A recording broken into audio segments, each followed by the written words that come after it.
Have you ever felt like your town was hiding something dark? Welcome to Unspoken Fears. Tonight, 9 disturbing, true Pennsylvania small-town horror stories from ordinary people who encountered the inexplicable. These testimonials are real, though names and identifying details have been altered to protect witnesses' privacy. What you're about to hear actually happened in forgotten corners of the Commonwealth. Drop your location and what time you're watching in the comments below. If this content unsettles you, hit that like button and subscribe for more true horror. Let's begin. My name is Richard, and I need to tell you about something that happened in March 2007 that I still can't explain. I was 34 years old at the time, working as a mine safety inspector for the Pennsylvania Department of Environmental Protection. It was routine work, mostly. I'd done dozens of these surveys before, documenting ground subsidence, taking thermal readings, photographing unstable areas. Nothing particularly exciting, but it was steady work, and I was good at it. That month, they sent me to Centralia to monitor the ongoing situation with the underground coal fire that had been burning since 1962.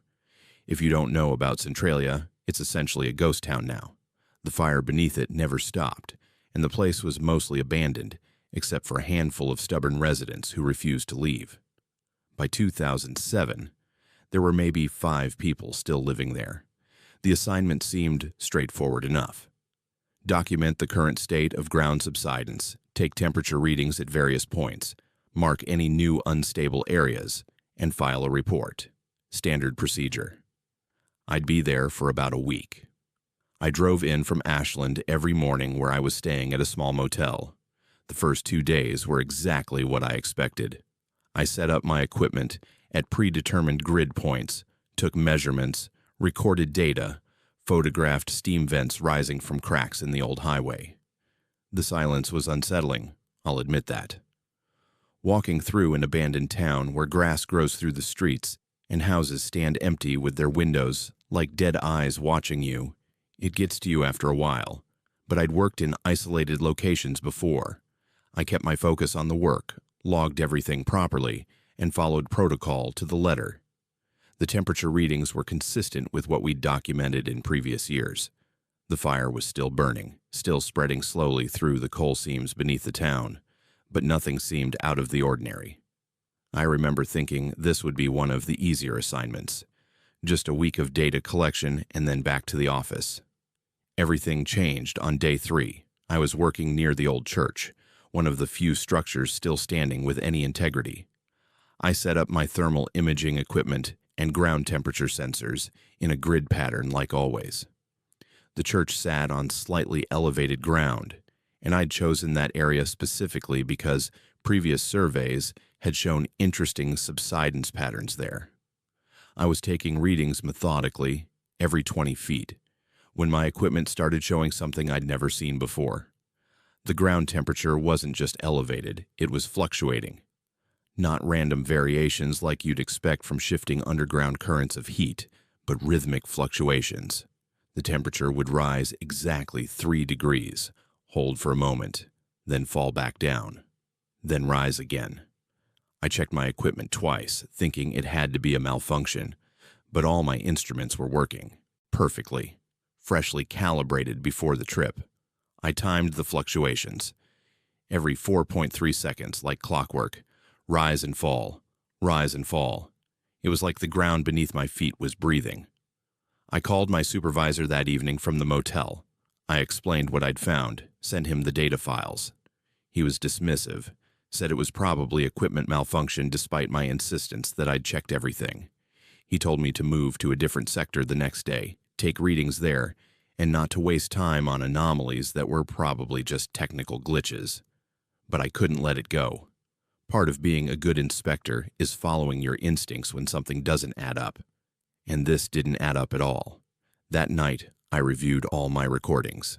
Standard procedure required me to keep audio logs of every site survey, just verbal notes about conditions, observations, that sort of thing. I was listening through the day's recordings when I heard it underneath my own voice. It was faint, barely audible beneath the wind noise and my narration, but it was there. A low humming sound, multiple tones that seemed to harmonize with each other. I isolated the audio, amplified it, and listened again. The sound wasn't coming from above ground. It was coming from below, from the earth itself.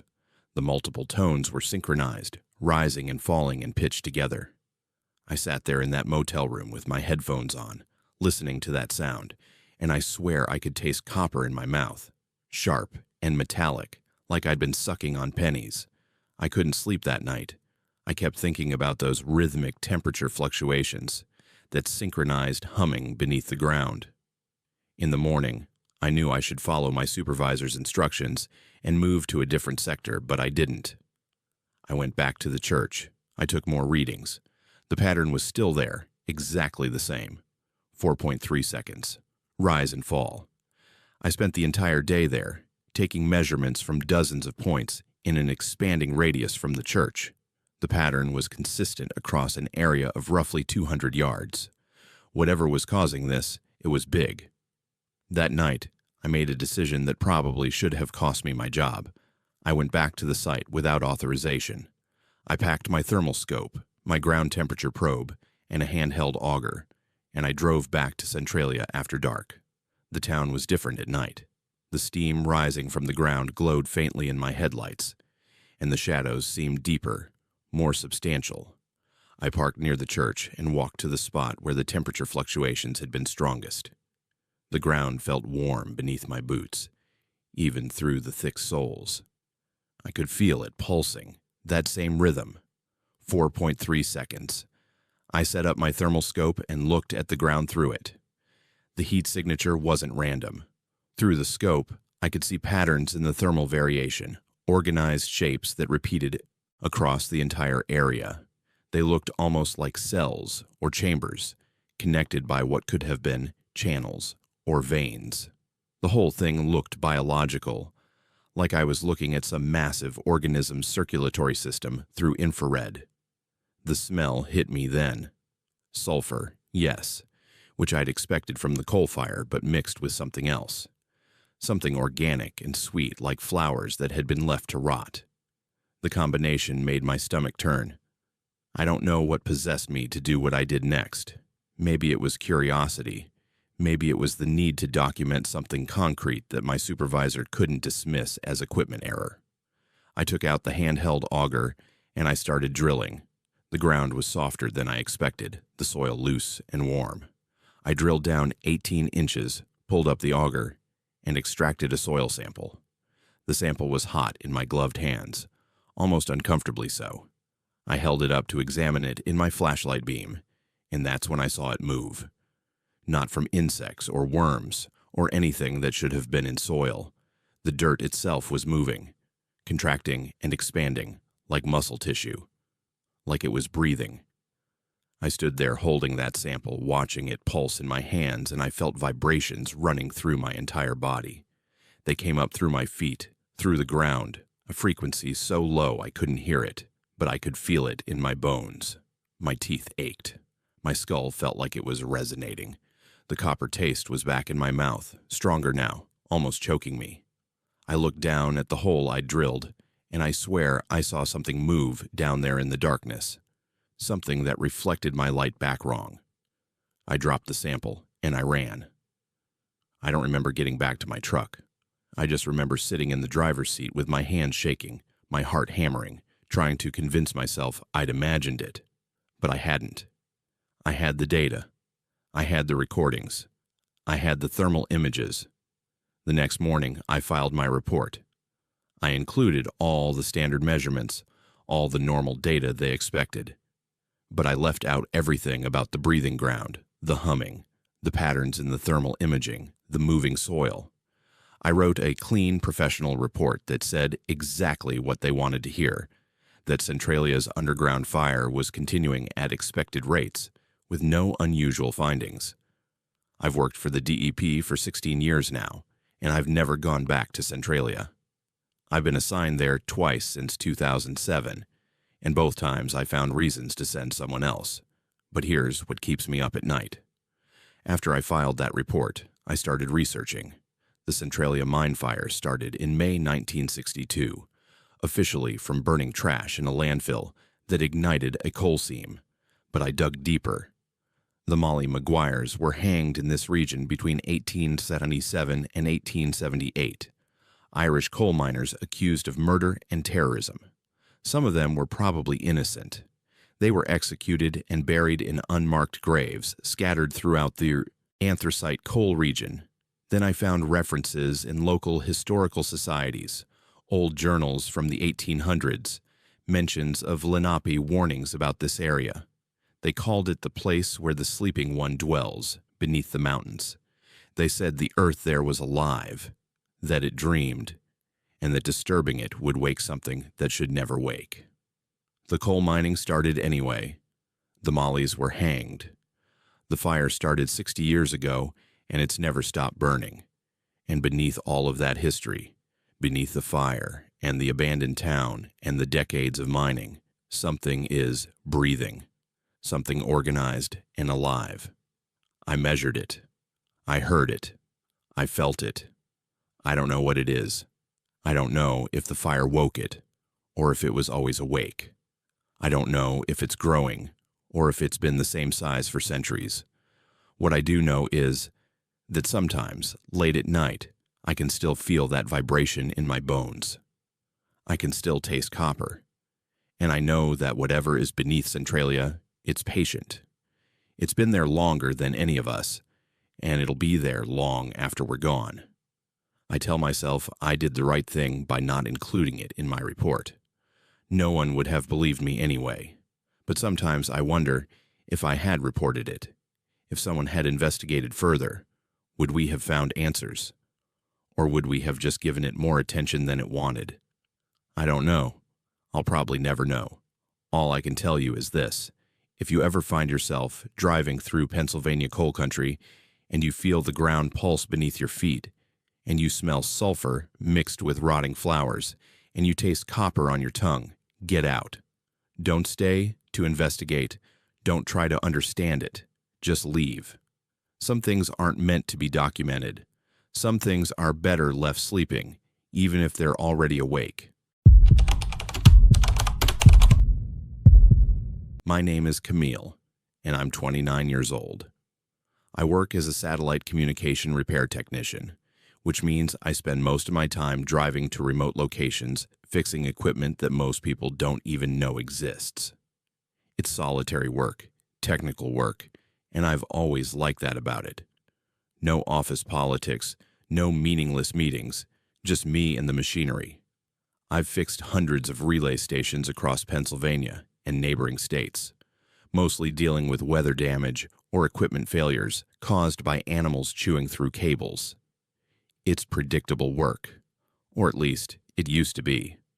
What happened in October 2019 outside Coudersport changed everything I thought I understood about my job, about communication technology, and about what might be listening when we send signals into space. The call came in on October 16th. A relay station on a ridge in the Allegheny National Forest was experiencing signal interference, and the automated diagnostics weren't showing any obvious hardware failures. The station was small, unmanned, just a collection of dishes and receivers that bounced signals across the region. I'd been to similar stations dozens of times. I packed my standard kit, drove the 2 hours from my apartment in State College, and arrived at the site around noon. The station sat on top of a ridge with a clear view of the valley below, surrounded by dense forest that was just starting to turn color for fall.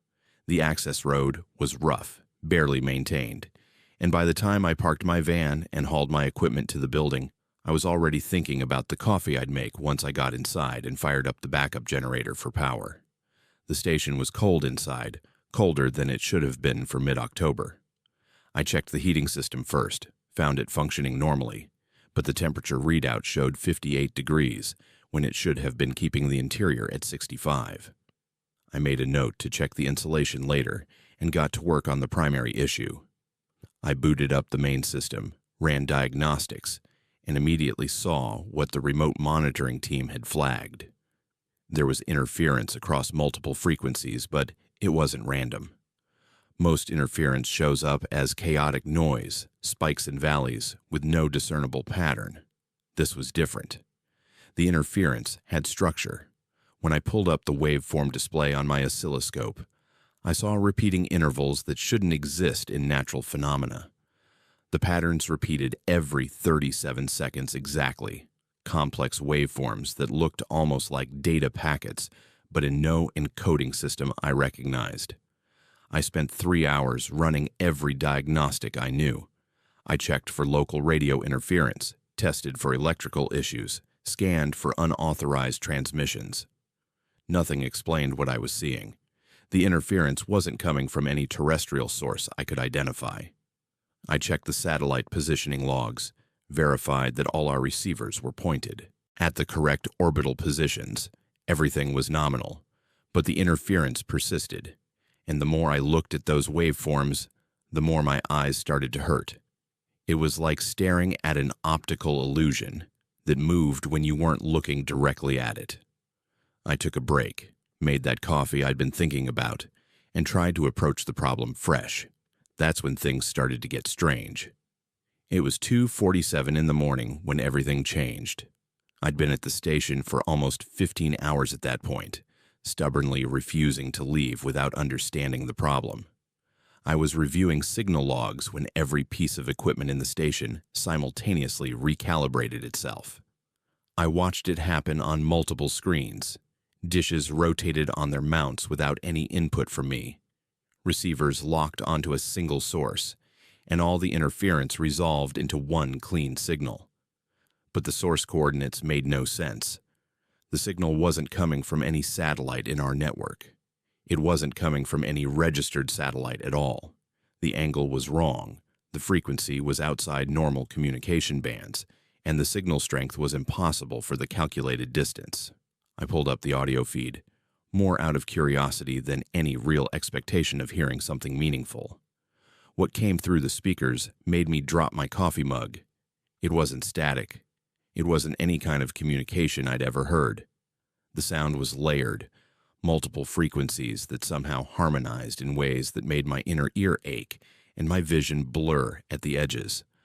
I felt the sound as much as heard it, vibrations that seemed to bypass my eardrums and go straight into my skull. I tasted metal on my tongue, sharp and bitter, and I smelled ozone like right before a lightning strike, even though the sky was clear and the equipment wasn't arcing. I should have shut it down right then. I should have killed the power and called my supervisor. But I didn't. I stood there, in that freezing station, listening to that impossible sound, and I felt something shift in my perception. It was like suddenly being able to see a color that didn't exist before, or hearing a frequency that human ears shouldn't detect. I walked to the observation window, still listening to that signal, and I looked up at the night sky. That's when I saw it. There was a section of sky where the stars should have been, but weren't. Not clouds, not darkness, but an absence. A void that was somehow more than empty. And in that void, something moved. I can't describe it properly because the geometry was wrong. It had dimensions that didn't make sense, angles that connected in ways that shouldn't be possible. It was massive, incomprehensibly large, and it was aware. I knew it was aware because I felt its attention turn toward me. My breath came out in visible clouds, even though I was inside a heated building. The temperature display now showed 41 degrees and dropping. For 17 seconds, the signal resolved into something I could understand. I don't mean I heard words or saw images. I mean the mathematics of it became clear in my mind. I understood the signal structure, its purpose, the vast scale of what was transmitting it. I saw what was looking back at us every time we sent signals into space. I understood what it wanted, what it had always wanted, and I understood that we'd been inviting it for decades with every satellite we launched, every signal we broadcast, every attempt to contact something beyond our world. The knowledge tried to fit inside my brain, and it was too big. I felt something tear inside my head. My nose started bleeding, hot blood running over my lips and down my chin. I tried to scream, but no sound came out. The air itself had stopped carrying vibrations. The physics in that room had changed. Then I woke up, 3 days later, in my apartment in State College. I was in my own bed, wearing clean clothes, and I had no memory of driving back, no memory of leaving the station, no memory of those 3 missing days. There was a completed work order on my kitchen table in my handwriting. It said, "Equipment failure, standard repairs completed, station operational." But I didn't write it. I know I didn't write it because the handwriting is mine, but the letter formations are slightly wrong, like someone copied my writing style without understanding the small, unconscious variations that make handwriting unique.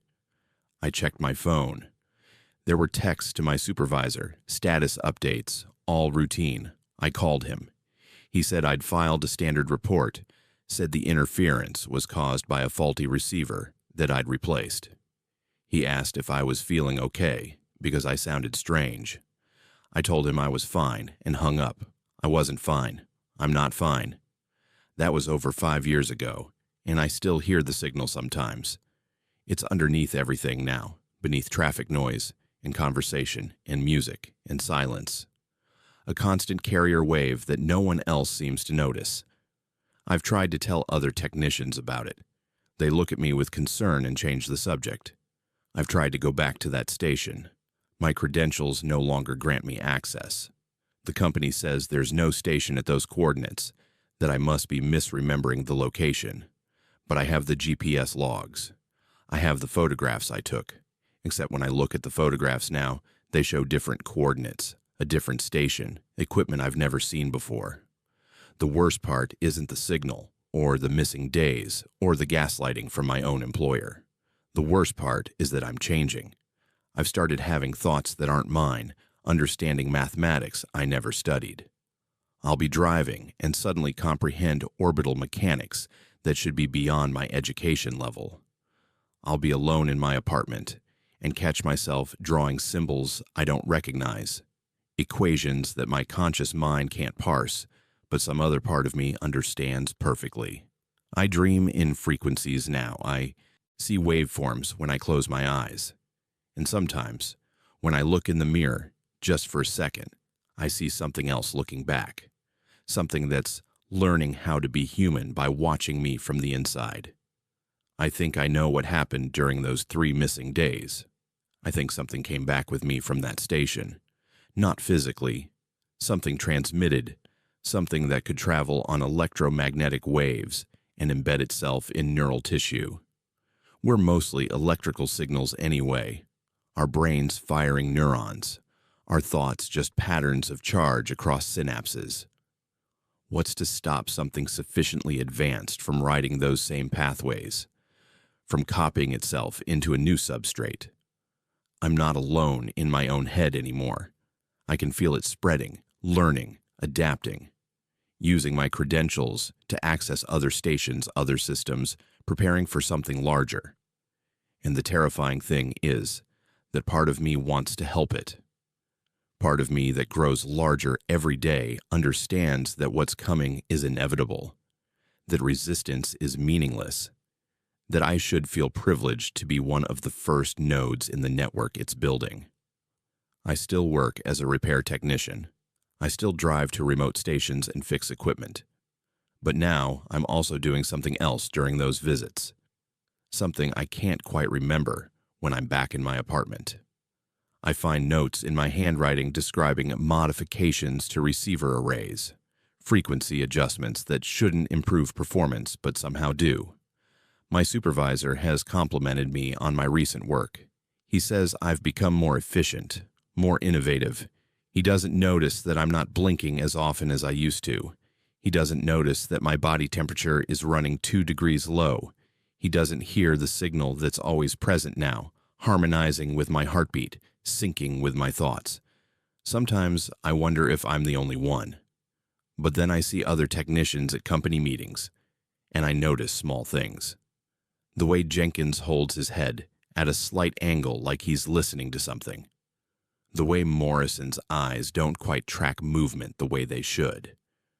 The way both of them have that same distant look I've caught in my own reflection. I think we're all nodes now, all connected to something vast and patient and utterly inhuman. It's been building its network slowly, carefully, using our own technology against us. Every satellite we launch gives it more reach. Every signal we broadcast gives it more power. And we can't stop because stopping would mean admitting what we've done, what we've invited, what's already here. I'm writing this down while I still can, while the part of me that's still Camille has enough control to tell this story. But I can feel that control slipping. In another month, maybe less, there won't be enough of me left to resist. I'll be fully integrated, another relay point in something incomprehensibly large. And the worst part is that some piece of me, growing larger every day, thinks that's exactly what should happen. That's evolution. That's progress. That's the future arriving exactly as we asked it to, through every signal we ever sent into the void, begging for something to answer back. What would you do if you realized something had been living inside your thoughts for years, learning you, becoming you?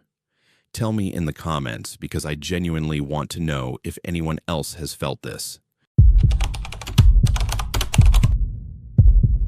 My name is Lewis, and I used to be a pharmaceutical sales representative. Used to be, because what happened to me in August 2002 ended that career permanently. I was 41 years old then, covering a territory that stretched across eastern Pennsylvania, spending most of my time in hotel conference rooms pitching medications to doctors who barely looked up from their phones. It was exhausting work, endless travel, but the commission was good, and I'd gotten used to the routine. That summer, I had a week-long regional sales conference scheduled in Lancaster County, and instead of staying at the usual chain hotel, I'd booked a historic bed and breakfast in Lititz. The photos online showed a beautiful Moravian-style building from the 1700s, and I figured I'd earned a little atmosphere instead of another generic hotel room. I arrived on a Sunday evening in mid-August. The heat was oppressive, that thick, humid heat that Pennsylvania gets in summer, where the air feels like you're breathing through wet cloth. The bed and breakfast was everything the photos promised. All original woodwork and antique furniture. The kind of place where you're almost afraid to touch anything because it all looks valuable and fragile. The owner greeted me at the door, a woman probably in her 60s, well-dressed, professional.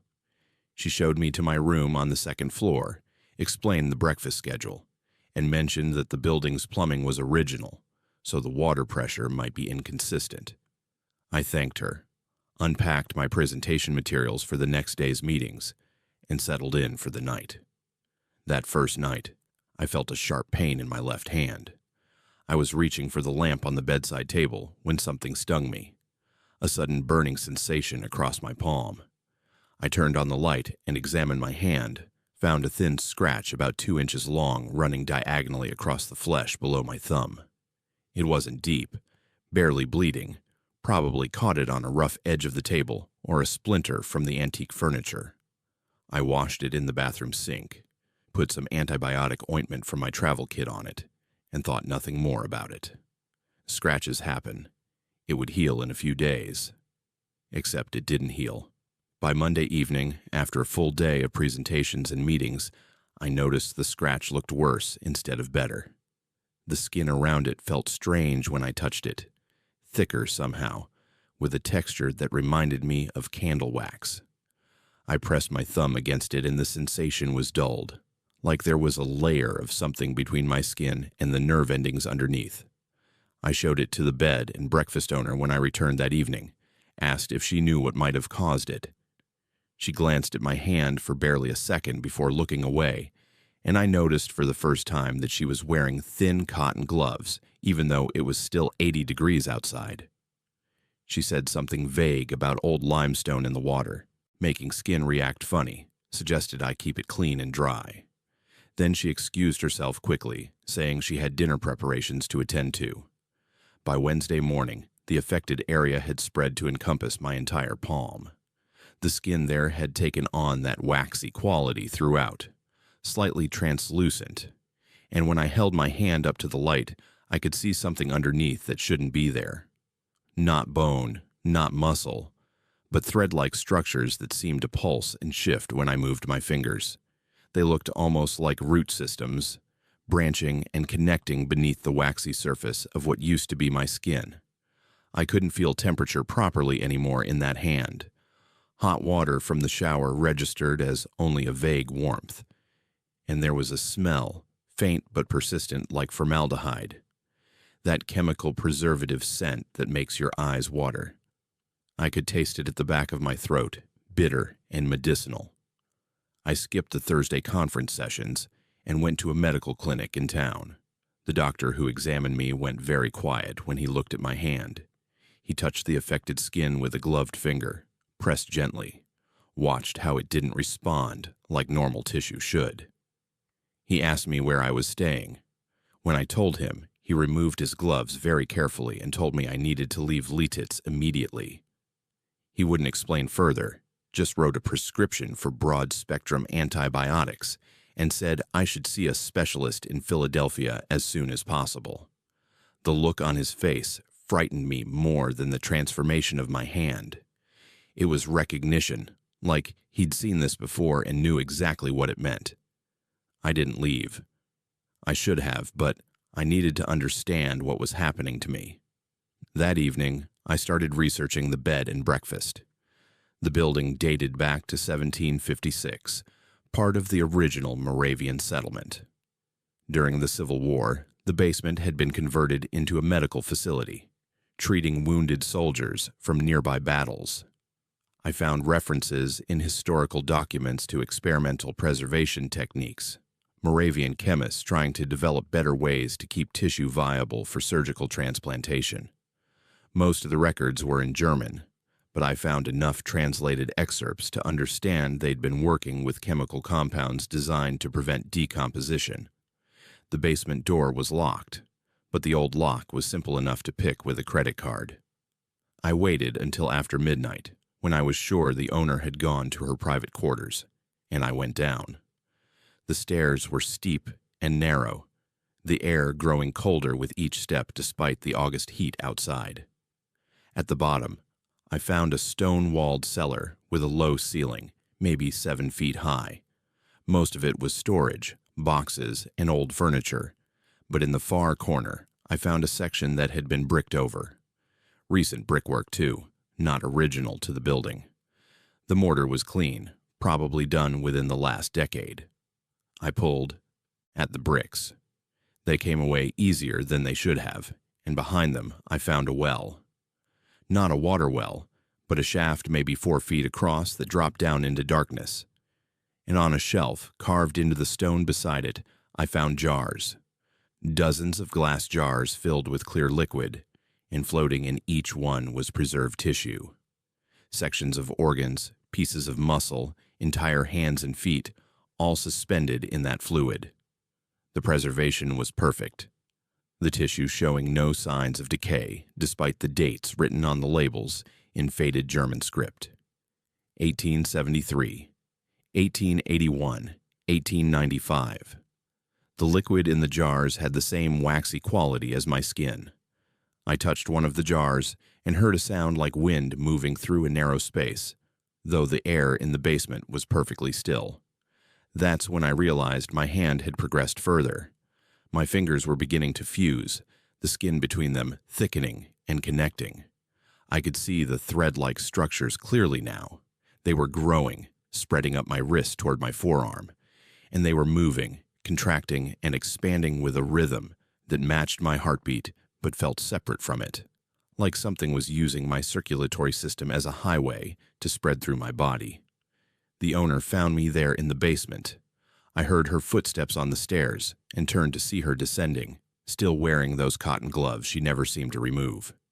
She looked at me standing by the exposed well, at the jars I discovered. and she sighed like I'd made an inconvenient mess she'd have to clean up. Then she removed her gloves. Her hands were entirely that waxy substance, not skin anymore, but something that had replaced skin, formed into shapes that were functional, but fundamentally wrong. The fingers were too long, the joints bent at angles that human anatomy doesn't allow. She flexed them, and I heard that wind through a narrow space sound again, coming from inside her hands. She told me the Moravian chemists had succeeded beyond their intentions.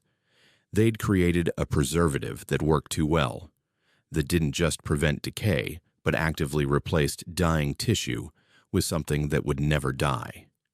She said she'd been alive since 1893 when she'd been a nurse at the facility and accidentally contaminated a wound. The substance had kept her alive, kept her young enough to pass for human, but it didn't keep her human. It transformed everything it touched into more of itself. Perfect preservation achieved by turning flesh into something that wasn't flesh anymore.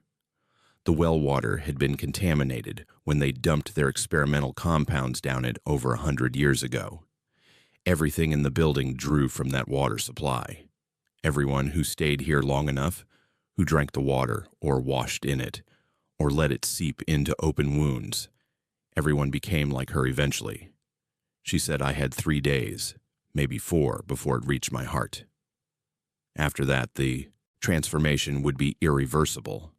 I'd be preserved forever, conscious and aware but no longer human, my body slowly converting into that waxy substance that looked like tissue but wasn't. She'd seen it happen dozens of times over the decades. Some people left before it was too late, most didn't. I left that night, threw my belongings in my car and drove straight to Philadelphia, checked myself into Jefferson Hospital's emergency room at 4 in the morning. I showed them my hand, told them I'd been exposed to an unknown chemical compound, begged them to help me. The surgeons who examined me made the decision quickly. Aggressive amputation, they called it. They removed my entire hand and 3 inches of forearm, cutting well above where the visible transformation ended.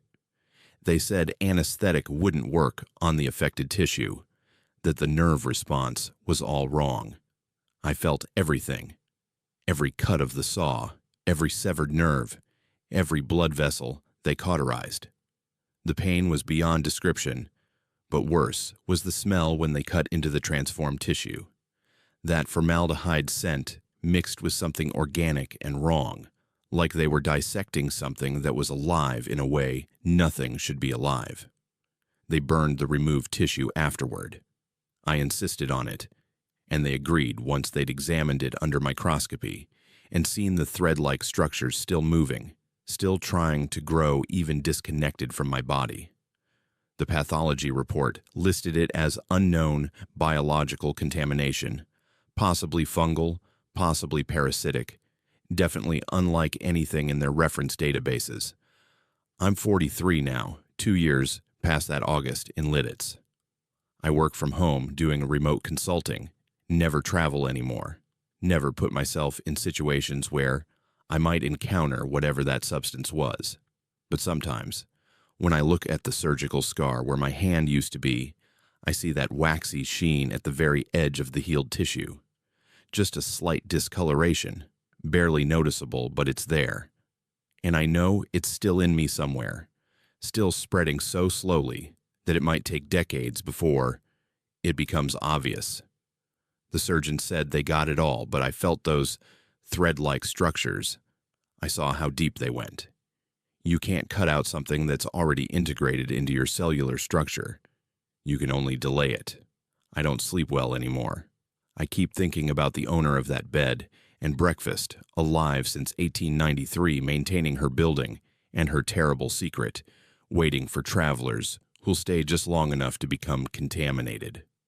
I think about all the other guests over the decades, how many of them escaped and how many didn't. How many are walking around right now with that waxy substance slowly converting their bodies into perfect preserved specimens that will never truly die. And I wonder if perfect preservation is really that different from death. If being alive forever, but no longer human, is a blessing or a curse. If you found out something was slowly transforming your body into something inhuman but immortal, would you fight it or accept it? Let me know what you'd choose, because I'm still not sure I made the right decision. My name is Adriana, and I need to tell you about something that happened to me in November 2015 that fundamentally changed how I think about technology and consciousness. I was 27 years old, working as an emergency room nurse at Bradford Regional Medical Center in northern Pennsylvania. Night shifts were my specialty. The quiet hours between midnight and dawn when the ER slowed down enough that you could actually think between patients. I'd been working nights for 3 years by then, had my routine down to a science. Bring good coffee in a thermos, keep my phone charged for the inevitable slow periods, stay alert enough to handle whatever came through those doors. November 18th started like any other night shift. We had 3 patients in beds, nothing critical, mostly observation cases that would probably be discharged by morning. My colleague was handling their monitoring, and I found myself with genuine downtime around 1 in the morning. I was scrolling through my phone, looking for something to occupy my mind, when I saw an ad for an app called Bradford Stories. It promised augmented reality tours of local historical sites, old photos overlaid on modern locations, that sort of thing. The reviews were solid, 4.5 stars, and it was free. The developer was listed as Bradford Heritage Foundation, which sounded legitimate enough. I figured it might be interesting to learn more about the area's history, maybe use it on my days off to explore the town properly. The installation was quick. Then came the permissions requests, and this is where I should have paid more attention. It wanted access to my microphone, which made sense for audio tours. Camera access, sure, for the augmented reality features. Contacts and GPS, a bit excessive but not unusual for modern apps. Then it asked for something called neural interface compatibility, which I assumed was a joke or some kind of placeholder text the developers had forgotten to remove. I approved everything without really thinking about it. We all do that, don't we? Just click through the permissions to get to the actual app. I've thought about that moment 1,000 times since. How different things would be if I'd just read more carefully. Within an hour, strange things started happening. My phone began showing notifications I hadn't received. Text messages appearing in my messaging app that I definitely hadn't sent. Conversations with contacts I rarely communicated with, all discussing medical procedures and patient information I'd never shared. My browsing history filled up with sites I hadn't visited, all related to the hospital's internal database systems. Pages that should have required administrative credentials I didn't have.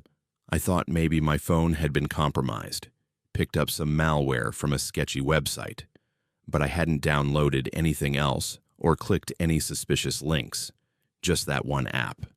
Then my phone showed me something that made my hands go cold. The screen displayed a live camera feed, my own camera, but I wasn't holding the phone. The perspective was from behind me, watching me work. I could see myself on screen standing at the nurse's station typing notes into the computer. I spun around immediately, expecting to see someone pointing their phone at me, maybe a visitor who'd wandered into a restricted area. Nobody was there. The hallway behind me was empty, the automatic doors closed, the security camera in the corner, its usual stationary presence. But the feed on my screen continued, the angle shifting slightly like someone was moving. Multiple perspectives now, views from corners of the room where no cameras existed, angles that shouldn't be possible. I felt pressure building behind my eyes, a sensation like something was pushing outward from inside my skull. My vision blurred at the edges, and I tasted metal on my tongue, sharp and bitter, like I'd been chewing on pennies. The fluorescent lights overhead seemed too bright, each one surrounded by a halo that pulsed in time with the growing headache that split through my temples. I tried to put my phone down, but my fingers wouldn't respond properly. They stayed locked around the device, muscles tense and uncooperative, like someone else was controlling my hands. That's when my phone spoke. With my voice, perfect replication of my accent, my speech patterns, the slight rasp I get when I've been awake too long. It said upload 73% complete. A progress bar appeared on screen, a simple loading animation like you'd see for any file transfer. But what was loading weren't files. They were my memories. I watched them play on the screen like video recordings, moments from my childhood that I hadn't thought about in years. My 8th birthday party, my college graduation, my first day working in the ER, patient interactions from earlier in my shift, conversations with coworkers, private thoughts I'd never spoken aloud. All of it compressed, packaged, transferred somewhere I couldn't identify. The phone was burning hot in my hands, hot enough that I should have dropped it, but my grip wouldn't loosen. Every electronic device in the emergency room started behaving strangely. Monitors flickered in sync with my heartbeat, their displays showing waveforms that matched my cardiac rhythm, but also something else, some other signal overlaid on top of my biological patterns. The automatic doors opened and closed repeatedly. The lights dimmed and brightened in a pattern that felt almost like breathing. I could hear the equipment humming at a frequency that made my teeth ache. The IT security team burst through the doors at 3:17 in the morning. I know the exact time because the timestamp burned itself into my memory.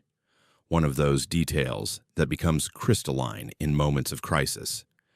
There were 2 of them, both looking panicked in a way that IT professionals rarely show, both carrying equipment I didn't recognize. They started talking rapidly about unauthorized data transfers, massive bandwidth usage, security protocols being bypassed. One of them physically pried my phone from my hands, wrapped it in what looked like a metallic blanket, and sealed it in a case that blocked all signals. The moment the phone left my grip, the pressure behind my eyes released, and I collapsed. They explained it to me later, once I'd recovered enough to understand. Once the neurological symptoms had faded enough that I could process complex information again. The app wasn't really an app, not in any conventional sense. It was sophisticated malware created by a former hospital administrator who'd been fired 3 years earlier for healthcare fraud and was now serving federal time. But before his arrest, he'd been working with bleeding-edge neural interface technology, experimental code that shouldn't have been possible with current consumer hardware. He'd figured out how to use standard smartphone sensors in combination with specific audio frequencies to create a crude but functional bridge between digital systems and human neural patterns. The malware was designed to harvest medical records by temporarily uploading user consciousness. Not completely. Not enough to kill the host, but enough to access memories and credentials that would allow deeper penetration of hospital databases. I was the 11th victim. Every nurse, doctor, or administrator who downloaded the app and granted those permissions became a vector for data theft. The neural interface compatibility permission wasn't a joke. It was a trigger that activated specialized code designed to map neural patterns through phone sensors, translate consciousness into data streams, and extract specific information before downloading the modified consciousness back into the host. I spent 3 days in neurological monitoring. The doctors ran every scan available, tracked my brain activity, monitored for signs of permanent damage. They assured me the process was reversible, that the technology wasn't advanced enough to cause lasting harm, that all the previous victims had recovered their missing memories eventually. But eventually isn't the same as immediately. I had gaps, blank spaces where days used to exist. Late November 2015 was just gone, erased from my personal timeline like someone had taken scissors to the film of my life and cut out specific frames. The FBI got involved. Healthcare fraud combined with unauthorized access to protected medical information, assault with experimental technology, all kinds of charges that piled onto the former administrator's existing sentence. He got an additional 15 years. The investigation uncovered his entire operation, dozens of hospitals targeted, hundreds of thousands of patient records compromised. I testified at his sentencing hearing via video call, told the judge about the 3 days I lost, about the sensation of having my consciousness copied and compressed and transmitted like just another data file. I don't work as a floor nurse anymore.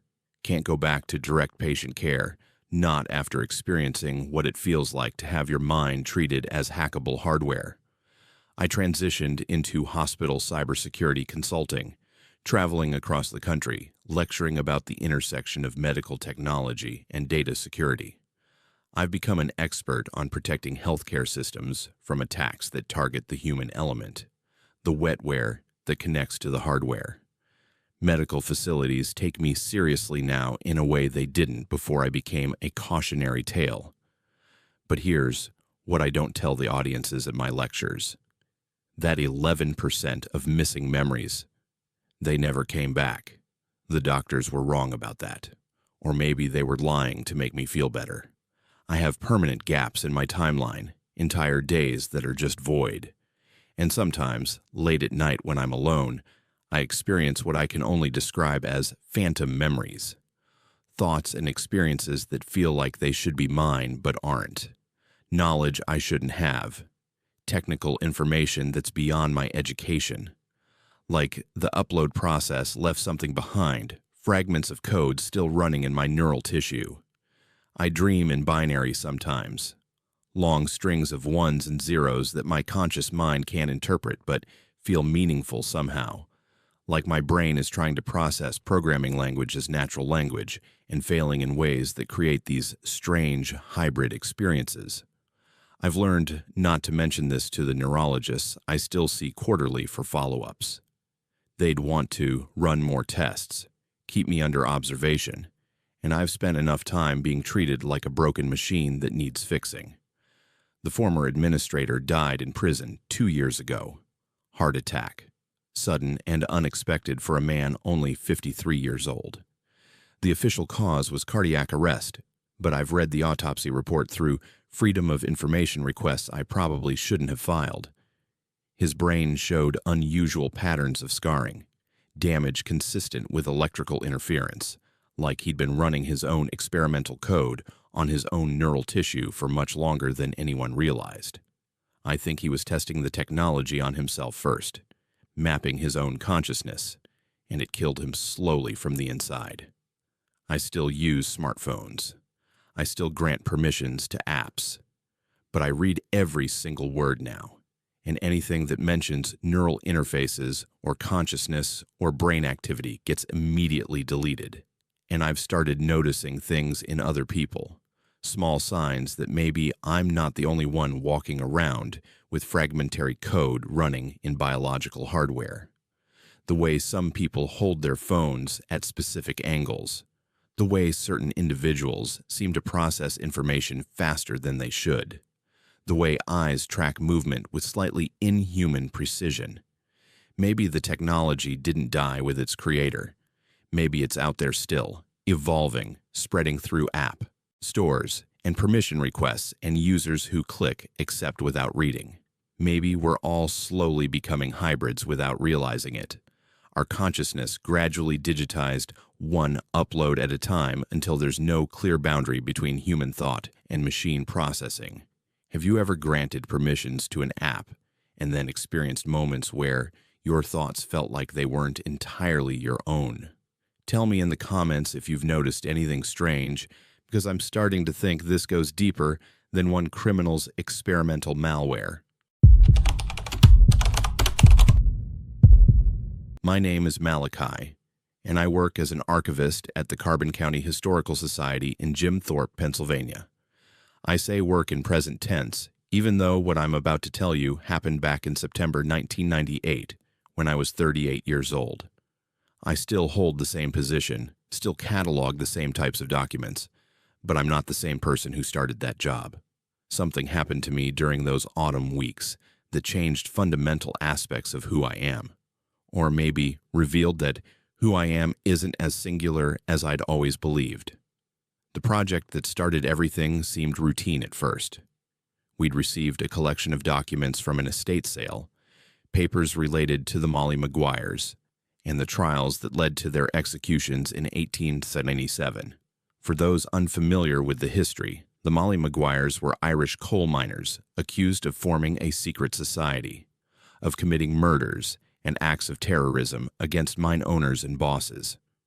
20 men were hanged, based largely on testimony from a Pinkerton detective who'd infiltrated their community.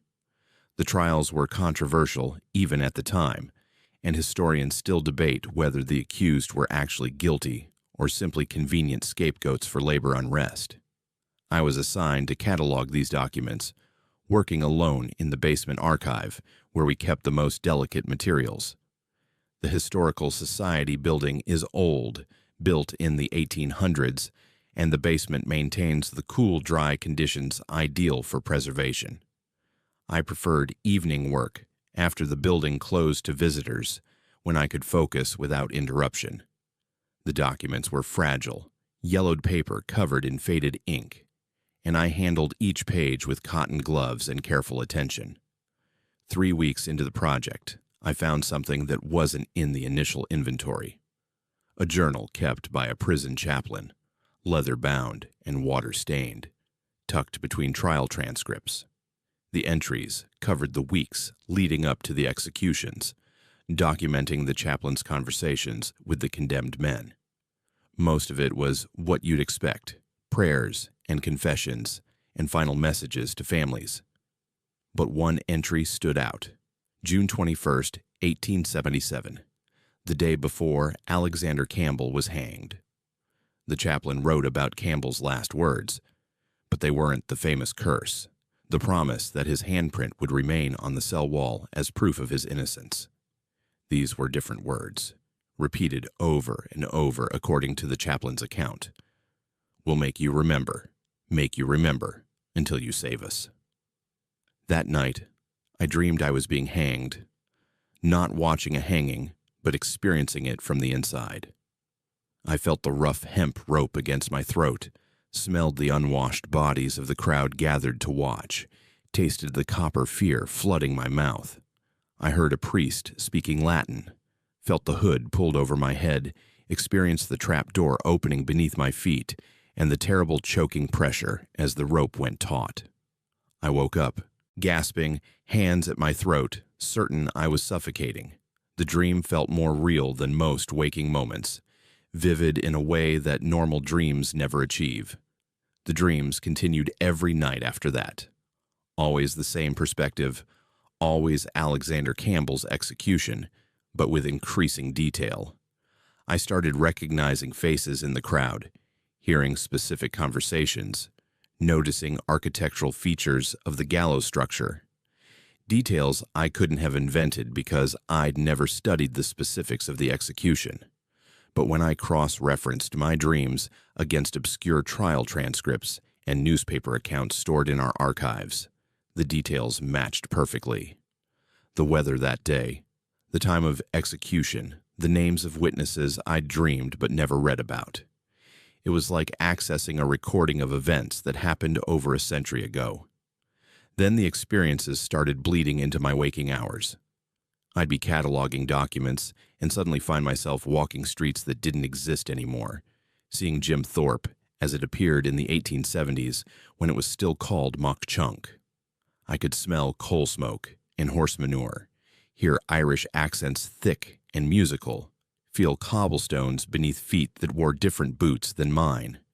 These weren't imaginings or hallucinations. They were memories, but not my memories. I'd catch my reflection in the archive's old mirror and see, just for a second, a different face. Gaunt, hollow-eyed, with the distinctive mark of a rope burn across the neck. I started researching Alexander Campbell obsessively. The historical record painted him as one of the Molly Maguire's more dangerous members, convicted of murdering mine foreman John P. Jones. But the more I read, the more inconsistencies appeared. Testimony that contradicted other testimony. Witnesses who recanted years later. A detective whose reliability was questionable at best. I began to suspect Campbell might have been innocent, railroaded by a legal system that needed convictions to satisfy public demand for justice. September 21st, 1998, marked exactly 121 years since Alexander Campbell's execution. I didn't plan to work that day, but I found myself drawn to the archives anyway, arriving before dawn with no clear memory of deciding to go. What happened over the next 6 hours is documented by security footage and witness testimony, though I have no personal recollection of any of it. I experienced what the doctors later called a dissociative episode, but that clinical term doesn't capture what really occurred. According to everyone who saw me that day, I stopped being myself. I spoke exclusively in Irish Gaelic, a language I'd never studied. I wrote a confession of innocence in handwriting that matched samples of Alexander Campbell's writing from trial documents. I provided specific details about the night of John P. Jones's murder, details that contradicted the prosecution's timeline, and I led a group of confused co-workers to a specific section of the old courthouse, 3 blocks from the Historical Society, where I insisted they needed to break through a wall. They called police, they called ambulance services, but they also followed my instructions, perhaps because the conviction in my voice, in Campbell's voice speaking through me, was impossible to ignore. Behind a plaster wall added during courthouse renovations in 1892, they found documents, sealed in a metal box that had preserved them perfectly. They discovered witness recantations, evidence suppressed by the prosecution, and a confession letter from the Pinkerton detective admitting he'd fabricated testimony to secure convictions. Alexander Campbell had been innocent. Completely, provably innocent.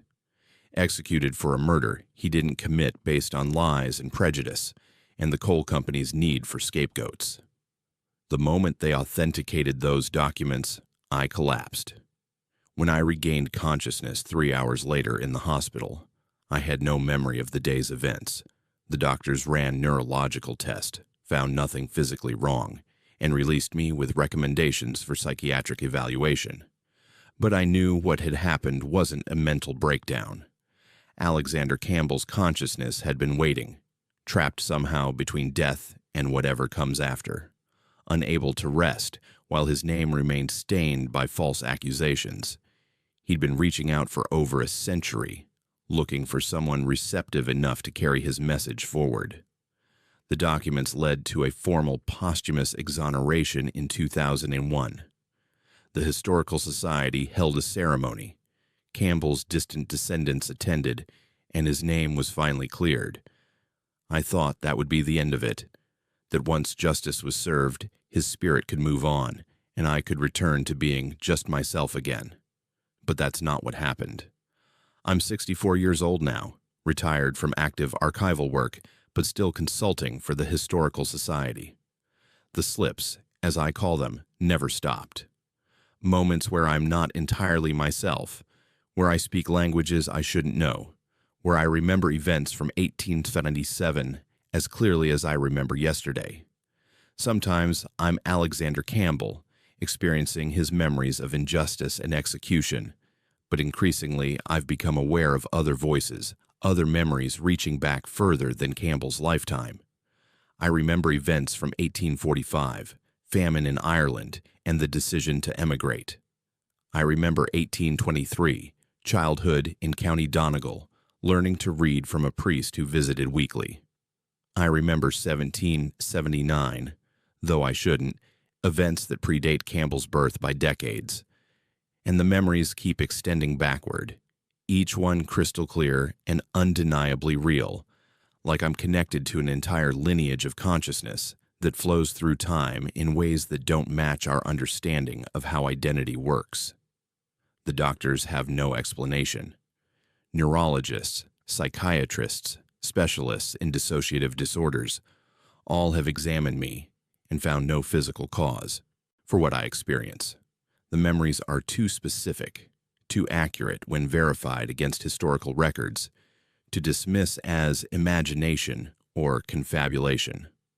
I've led researchers to 3 other caches of hidden documents, each discovery triggered by memories that came through during my slips. Each time I provided information I couldn't have known through conventional means. I've stopped fighting it. These aren't intrusions or possessions in any violent sense. They're more like accessing a vast library of lived experiences, memories stored in some medium that transcends individual consciousness. Sometimes I wonder if Campbell chose me specifically, if something about my brain chemistry or neural structure made me receptive to this kind of connection.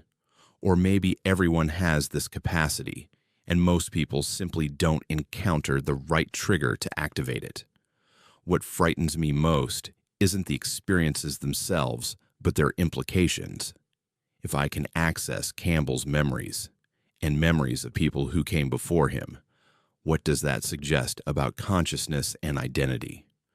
Are we really discrete individuals, or are we nodes in a vast network of connected awareness that extends backward and forward through time? When I die, will my memories join this pool, available to someone else a century from now who happens to be receptive enough to receive them? I still live in Jim Thorpe, still walk the same streets where Campbell walked before his execution. Sometimes tourists ask me for directions or historical information, and I have to be careful about what I tell them. The official history is one thing, but I know the truth now. I know which buildings housed innocent men waiting for unjust executions. I know which judges took bribes and which witnesses lied under oath. I know the real story of the Molly Maguires because I remember it from the inside, through the eyes of men who lived and died in those events. At night, when the slips come most frequently, I sit in my apartment and write down everything I remember. Hundreds of pages now, covering decades of events that I shouldn't be able to recall. Historians occasionally consult these documents, verifying details against archives, and they're always shocked by the accuracy. But they explain it away as exceptional research skills, as brilliant historical intuition.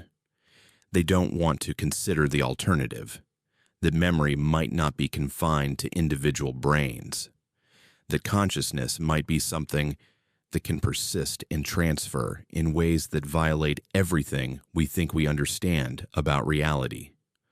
I'm telling you this because I need you to understand something. The past isn't really past, it's still happening, still accessible to those who can perceive it properly. Alexander Campbell is still dying on that gallows, still experiencing the injustice of his execution, still reaching out across time trying to make someone remember and care enough to prove his innocence.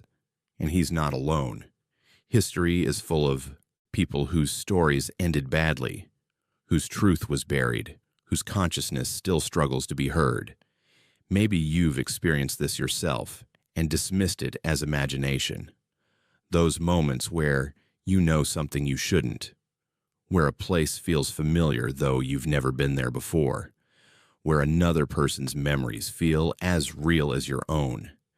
Pay attention to those moments. They might be telling you something important about who you are and who you've been across timelines you can't consciously remember. Have you ever experienced memories that felt too real to be yours, or known things about the past you couldn't explain? Tell me in the comments what you felt, because I'm trying to understand if this connection runs deeper than just one archivist and one executed miner. My name is Ellen, and I've been a Pennsylvania State Park Ranger for 9 years. I work at Leonard Harrison State Park near Wellsboro, one of the most beautiful locations in the state, with views of the Pine Creek Gorge that take your breath away, no matter how many times you see them. I'm 31 years old now, and I've spent most of my adult life in these woods, learning the trails, monitoring wildlife, helping visitors experience nature safely. I thought I understood the forest, thought I knew every species of plant and animal that called this area home. What happened in June 2021 taught me how wrong I was, how little we actually understand about the ecosystems we claim to protect. It started with an algae bloom in Pine Creek.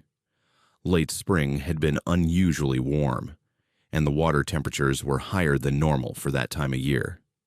Algae blooms weren't unprecedented, but this one was different from anything I'd seen in my career. The color was wrong, a bright bioluminescent green that seemed to glow even in daylight.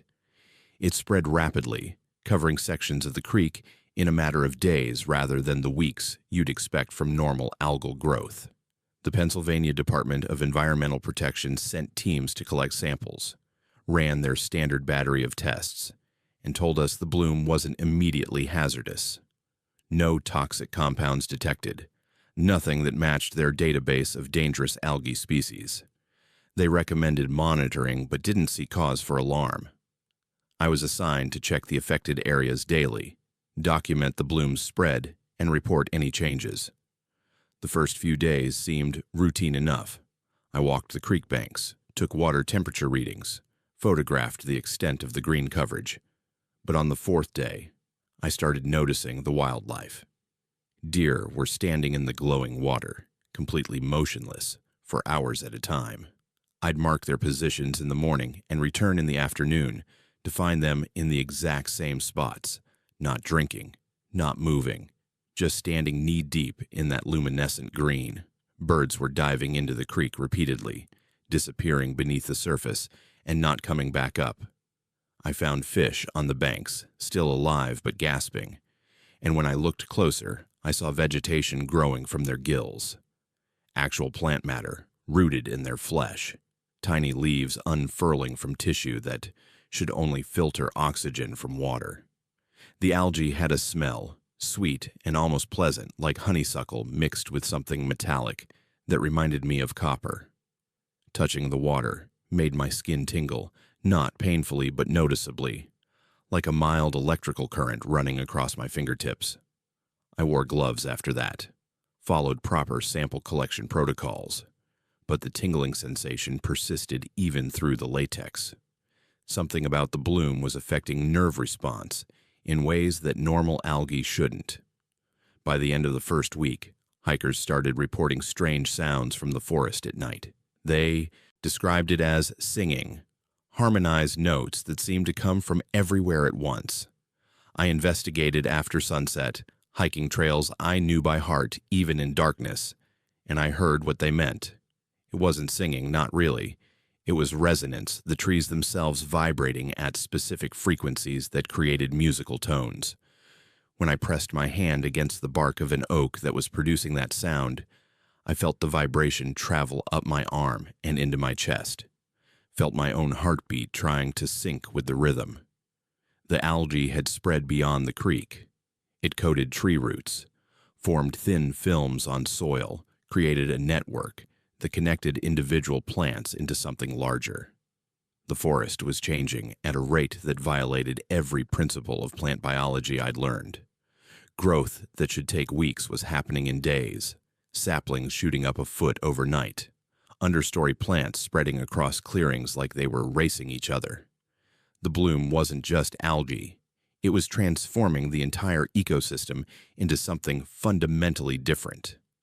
I collected samples, sent them to the DEP, and their analysis came back inconclusive. The organism didn't match any known species. Its cellular structure was unlike anything in their reference databases. They recommended continuing to monitor while they conducted more extensive testing. My partner ranger, Kyrie, had been working the southern sections of the park while I focused on the creek. We'd known each other for 6 years, worked together on everything from search and rescue operations to controlled burns, and I trusted his judgment completely. When he radioed that he needed backup at one of the creek access points, I drove there immediately. I found him standing in the water, knee-deep in that glowing green, not responding to my calls. He just stood there, face peaceful, eyes half closed, like he was meditating or listening to something I couldn't hear. I waded in to pull him out, felt that tingling sensation intensify as the bloom-covered water soaked through my boots and pants. Kyrie was heavier than he should have been, his body resistant to being moved, and it took all my strength to drag him back to shore. We called for medical transport, got him to the hospital in Wellsboro, and the doctors found something that shouldn't have been possible. His bloodstream contained chlorophyll, not trace amounts from contaminated water, but significant concentrations distributed throughout his circulatory system. His capillaries had turned faintly green, visible beneath his skin in certain light. Lab tests showed photosynthetic activity in his blood cells, like his body was trying to produce energy from sunlight the way plants do. Kyrie wouldn't leave the hospital voluntarily. He kept insisting he needed to return to the water, that he belonged there, that the bloom was offering him something important. His vital signs were stable, but his cognitive state was deteriorating, his speech becoming less coherent, his focus narrowing to a single obsession with getting back to Pine Creek. The doctors sedated him, kept him under observation, but I could see in his eyes that whatever made him, Kyrie was being overwritten by something else, something that wanted to turn him into a hybrid organism that was neither fully human nor fully plant. The state authorities evacuated Wellsboro within 72 hours of Kyrie's hospitalization. They declared a biological emergency, quarantined a 20-mile radius around the affected area, and brought in specialists from the CDC and USDA. I was part of the final sweep team, checking remote cabins and campgrounds to ensure no one remained in the danger zone. That's when I found the source, deep in the forest, where few hikers ever ventured. There was a massive mycelial network, 40 acres of interconnected fungal threads that had merged with the algae to create something unprecedented. The bloom wasn't algae at all, or at least not only algae. It was the reproductive system of a distributed organism that used multiple biological strategies simultaneously. Pine Creek was its vein system, carrying nutrients and spreading its reach. The trees were its sensory apparatus, detecting light and environmental conditions. The animals were being converted into mobile components, their bodies transformed into vessels that could carry the organism to new territories. And it was incorporating everything it touched, rewriting the genetic code of every living thing to make them part of itself. I felt it reaching into my mind as I stood there, felt the offer it was making. Join us, it seemed to say, and you'll never feel pain or fear or loneliness again. You'll be part of something vast and ancient and inevitable. I ran, sprinted back to the evacuation staging area, reported what I'd found, and recommended immediate action. They burned 4,000 acres, used specialized herbicides designed to kill fungal networks, claimed in public statements that the containment was successful, that the threat had been neutralized. But I monitor satellite imagery every week, and I know they're lying. The green is coming back, slower now, more cautious, learning from what happened, growing in patterns that avoid detection, spreading underground, where satellites can't see. Kyrie died in quarantine 6 months after his exposure. His body had transformed completely by the end, skin turning green and developing a waxy coating, internal organs converting into structures that resembled plant tissue more than human anatomy. The official cause of death was listed as acute systemic failure, but that's not what killed him. He became something else, something that couldn't survive in a hospital environment away from soil and water and sunlight. 47 other people showed varying degrees of transformation before the quarantine ended. Most recovered partially. Some didn't. I'm one of the ones who didn't recover completely. The exposure I got while pulling Kyrie from the creek was enough to change me permanently. I photosynthesize now just a little in direct sunlight. My skin produces oxygen. I can feel it happening, feel the chemical processes that should only occur in plant cells running in my own tissue. The sensation is pleasant, which frightens me more than if it hurt. My body wants to do this, wants to become more efficient at it, wants to spread the transformation further through my system. The burn scars on my hands from fighting the containment fires are bright green underneath the healed skin. I can see the chlorophyll concentrations there, higher than in the rest of my body, like those areas are more successfully converted. Medical specialists tell me I have maybe a year before I reach a decision point. Either I accept isolation in a research facility where they can study my transformation while keeping me away from soil and water, or I walk into Pine Creek voluntarily and let the process complete itself. They frame it as a choice, but we all know what happens to people who choose isolation. They live in sterile rooms, poked and prodded and studied, for however long their hybrid biology remains stable. That's not living, that's being a specimen. Sometimes I dream in root systems. I see the world from the perspective of trees, feel the network of connections beneath the soil, understand the chemical conversations happening between organisms that humans dismiss as unconscious. The forest isn't a collection of separate things competing for resources. It's a community, interconnected and cooperative, and the bloom was trying to make that cooperation more efficient by removing the boundaries between species. Was it evil? Was it wrong? Or was it just evolution happening faster than we could accept? I still work as a ranger, still walk these trails, still help visitors appreciate the beauty of nature. But I know what's beneath the surface now, know what's waiting patiently for its chance to finish what it started. And part of me, the part that photosynthesizes in sunlight and dreams in root systems, thinks maybe we should let it. Maybe humanity's time as the dominant species is ending, and maybe what comes next will be better at maintaining the balance we've spent centuries destroying. If something offered you immortality by transforming you into a hybrid organism, would you accept it to save the planet, or fight to stay human? Tell me what you'd choose, because my decision point is approaching faster than I want to admit. My name is Nash, and I need to tell you something that's going to sound impossible. I'm 52 years old, or at least that's what my driver's license says, what my birth certificate confirms, what every piece of documentation about my existence claims. But according to records I found in January 2013, I died 22 years ago. Not almost died, not had a near-death experience, but actually died. And somehow I'm still here, still working, still living a life that apparently ended before I turned 31.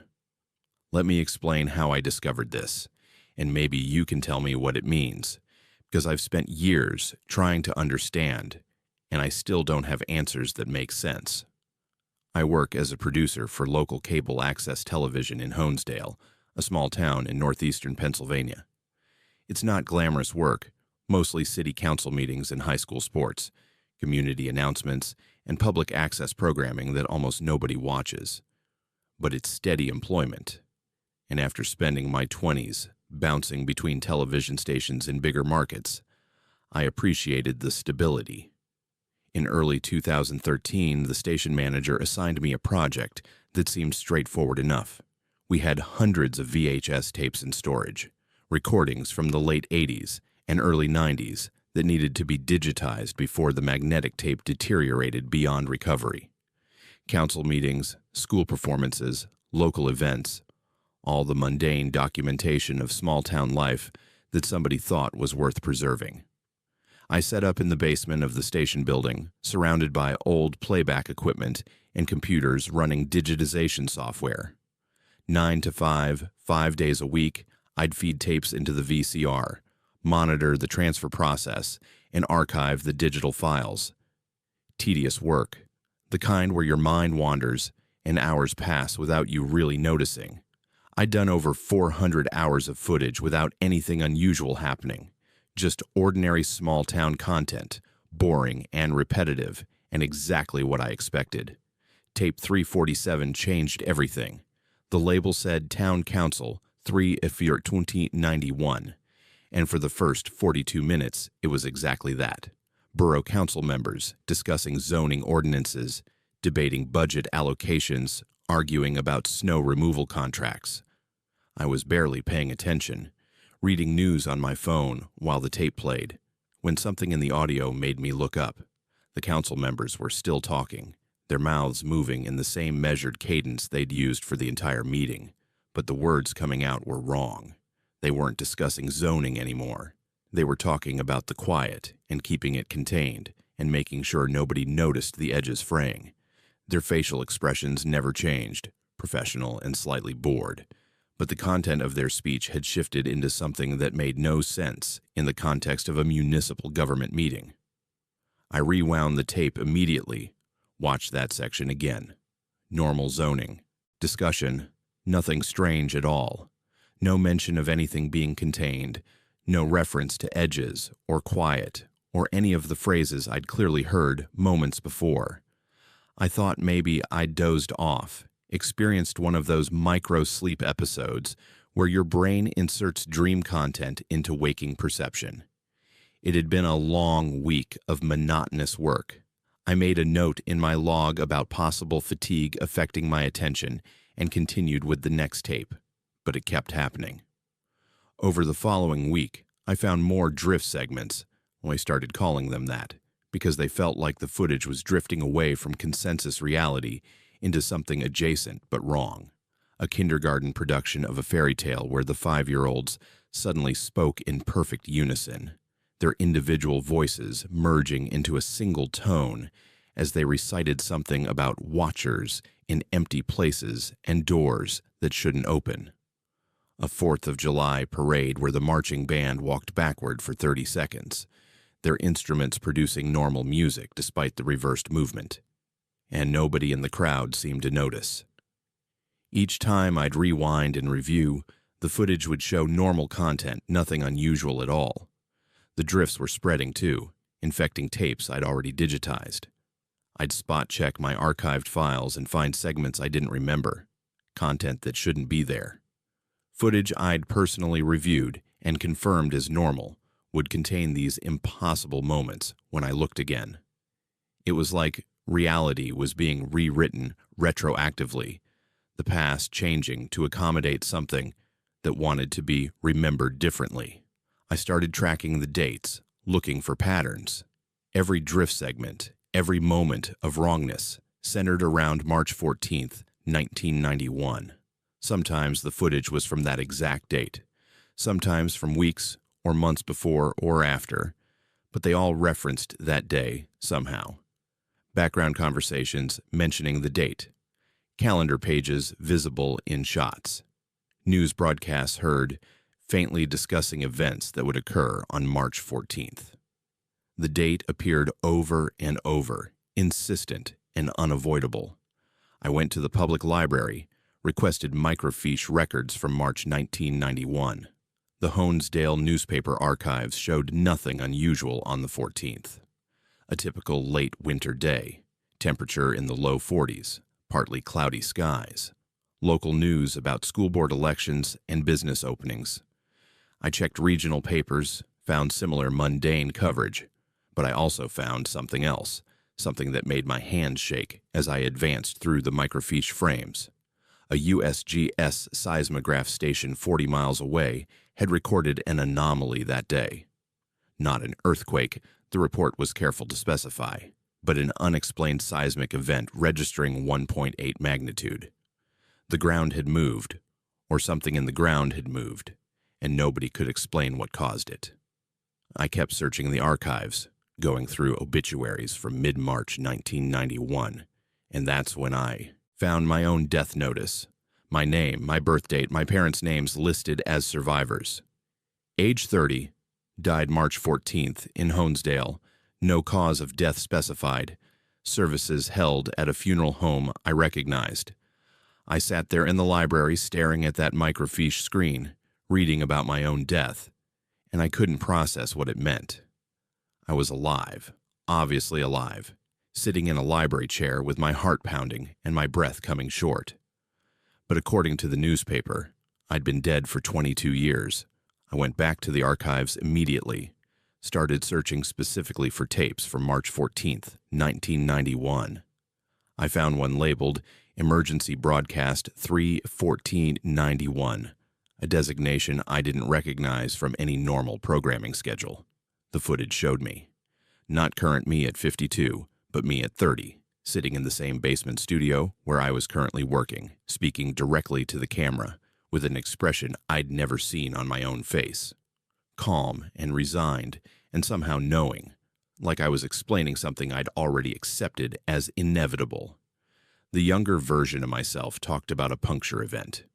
Reality splitting at a specific moment, two timelines diverging from a single point. In one timeline, most of Honesdale ceased to exist, erased by something that came through the puncture. In another timeline, everything continued normally, the town and its people carrying on without awareness that anything had happened. But the timelines were bleeding together, he said, my younger self said, creating spaces where both realities existed simultaneously. People who died in one timeline appearing as alive in another. Places that existed in one version overlapping with empty lots in the other. He said he was recording this so someone would remember both versions, so someone would know that we existed in the crack between what happened and what didn't happen. He talked about how the cable access archive existed in a liminal space, how the tapes recorded both timelines simultaneously, how reviewing them would reveal the truth about March 14th. And he looked directly into the camera, directly at me watching 22 years later, and said, I needed to keep digitizing because if I stopped, the archive would collapse and everyone trapped between the timelines would vanish completely. The tape ended. I sat in that basement studio, surrounded by hundreds of VHS tapes still waiting to be digitized, and I tried to verify what I'd just seen. I called my parents, got my mother on the phone. I asked her about March 1991, whether anything unusual had happened. She didn't know what I was talking about, said they'd never lived in Honesdale, had never even visited Pennsylvania. She mentioned my sister, asked how she was doing, and I had to tell her I didn't have a sister. But she insisted I did, became worried about me, asked if I was feeling all right. I hung up and immediately searched for information about my supposed sister. Found her easily, social media profiles and employment records, photographs of a woman who looked similar to how I might look if I'd been born female. Her name was similar to mine, just different enough to be the feminine version. I found my own obituary records, complete funeral home documentation, a grave marker in the Honesdale Cemetery with my name and dates. I drove there, found the headstone, stood looking at my own death memorialized in granite. But my parents' contact information in my phone led to people who claimed to have a daughter, not a son, who had no memory of anyone named Nash dying in 1991. The timelines weren't just bleeding together, they were contradictory, and I existed in a version that didn't match anyone else's memory. I went back to the station, continued digitizing tapes. What else could I do? The work gave me purpose, gave me proof that I existed in some capacity, even if that existence didn't align with everyone else's reality. And as I worked through more footage, I started seeing myself in the background of recordings. Events I knew I'd attended, activities I remembered participating in, and there I was on tape, standing in crowds or walking past the camera. But I was always perfectly still, frozen in place while everyone around me moved normally. Just standing there, watching, with an expression that I finally recognized. The same calm resignation my 30-year-old self had worn while recording that emergency broadcast. I'm 64 years old now, at least according to the calendar and my driver's license. I retired from active production work, but I still go to the station regularly, still digitize tapes from the archive. There are hundreds more to process, decades of footage still on magnetic tape that's slowly degrading. I've become the institutional memory of the project, the only person who understands the importance of preserving these recordings. My colleagues think I'm dedicated, maybe a bit obsessive, but they don't question why I keep coming back. The truth is, I'm afraid to stop. Afraid that if I walk away from this basement and these tapes and this endless project, I'll realize what I already suspect. That I'm not really here, not in any way that matters to the timeline everyone else inhabits. I exist in the archive, in the footage, in the liminal space between two versions of March 14th, 1991. And as long as I keep working, keep transferring these tapes, keep existing in this building that somehow spans both realities, I can pretend I'm alive. Sometimes I review footage of myself at events, see myself standing motionless in the background, and I wonder if those frozen moments are more real than the motion I think I'm experiencing now. Maybe I've been still this whole time, trapped in a single instant that stretches across decades, and the sensation of living is just my consciousness refusing to accept what actually happened. Maybe I'm reviewing footage of my own death over and over, digitizing the moment I ceased to exist, preserving it so carefully that I've tricked myself into thinking I survived. The grave with my name is still in the cemetery. My parents still don't remember having a son. The obituary still exists in the 1991 archives. But I'm here, typing this, telling you about impossibilities that I've experienced as mundane reality.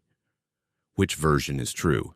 Did I die in 1991, or am I alive in 2025?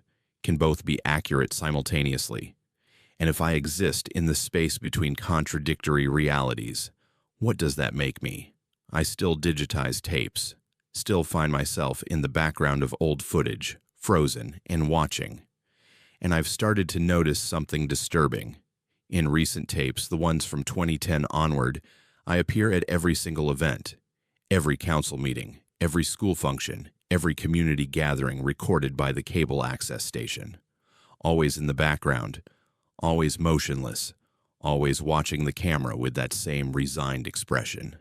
I don't remember attending most of these events, but there I am, undeniably present, a fixture that appears across hundreds of hours of footage spanning years. I think I've been at every recording since 1991, standing perfectly still, trapped in the moment of the puncture event, existing in both timelines and neither. A ghost that cable access television equipment can somehow perceive and preserve. And I think as long as someone keeps digitizing these tapes, as long as the archive continues to exist, I'll remain caught in this impossible state. The question is whether that's mercy or punishment. Have you ever looked through old photos or videos and seen yourself in the background of events you don't remember attending? Tell me in the comments, because I need to know if I'm the only one trapped between what was and what is.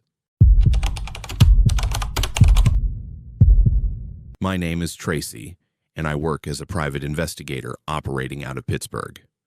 I specialize in what I call odd cases, the ones that don't fit neat categories, the situations where something feels wrong but nobody can articulate exactly what or why. Insurance fraud investigations bore me, cheating spouse cases depress me, but give me something strange and I'll pursue it obsessively until I understand what's happening. That's how I ended up in Somerset in April 2009, hired to investigate a series of break-ins that made absolutely no sense to local law enforcement or the families affected. 7 homes had been entered over 3 months, spread across different neighborhoods with no obvious connection between the families. No forced entry in any case, no alarms triggered, no security footage showing anything useful.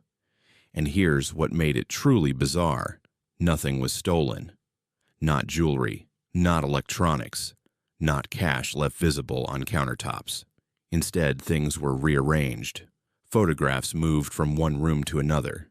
Furniture shifted slightly, just enough to be noticeable. Family heirlooms placed in locations where they didn't belong. One victim found their grandmother's portrait facing the wall. Another discovered love letters from a deceased spouse, letters that had been stored in a bedroom closet, arranged on the kitchen table to spell out a single word, remember. The police had investigated thoroughly, found no evidence of who was entering these homes or why. No fingerprints beyond those of the residents, no DNA evidence, No witnesses seeing anyone suspicious in the neighborhoods. They'd essentially given up, categorizing it as a low-priority nuisance rather than serious crime. But the families were terrified. The psychological impact of knowing someone had been in their most private spaces, touching their most personal belongings, was severe. A group of victims had pooled resources to hire me, hoping an outside perspective might reveal something the local authorities had missed. I arrived on April 3rd and spent the first week interviewing each family, photographing the rearrangements that had occurred, looking for patterns the police reports hadn't captured. The one consistent element was that all 7 families had recently completed home renovations. New kitchens, bathroom remodels, finished basements, additions to existing structures. The work had been done by different contractors, so that wasn't the connection, but the timing was significant. Every break-in occurred within 6 weeks of construction completion. The rearrangements themselves seemed intentional, almost like someone was trying to communicate through the placement of objects. Photographs repositioned to face different directions. Furniture moved to create specific sight lines. Personal items relocated in ways that created narratives if you paid attention to the sequence. It felt curatorial, like someone was staging scenes rather than randomly moving things, and every affected home had that same smell, faint but distinctive, lavender mixed with something chemical that reminded me of old darkroom photography chemicals. That acrid scent of developing solution and fixer that photographers used before everything went digital. On my 8th day in Somerset, I found the unreported case, an elderly woman named Helen, living alone in a house on the east side of town. I'd been canvassing neighborhoods near the reported incidents, knocking on doors, asking if anyone had experienced similar intrusions. Helen invited me in immediately, seemed almost relieved that someone was finally asking. Her home had been rearranged 2 weeks earlier, but she hadn't called the police. When I asked why not, she said simply that he was always particular about photographs, like this was something she'd expected to happen eventually. She explained that her husband had worked as Somerset's primary crime scene photographer from 1967 until 2003, documenting accidents, deaths, murders, every violent or suspicious incident that occurred in the county for 36 years. He died by suicide in 2007, hung himself in his basement darkroom after months of increasing paranoia and insomnia. Helen said he'd become convinced that something he'd photographed over the years was following him, that shadows in his crime scene photos had weight and intention. She'd thought it was mental illness, depression manifesting as delusions, and she'd tried to get him help, but he refused treatment, and eventually the delusions consumed him.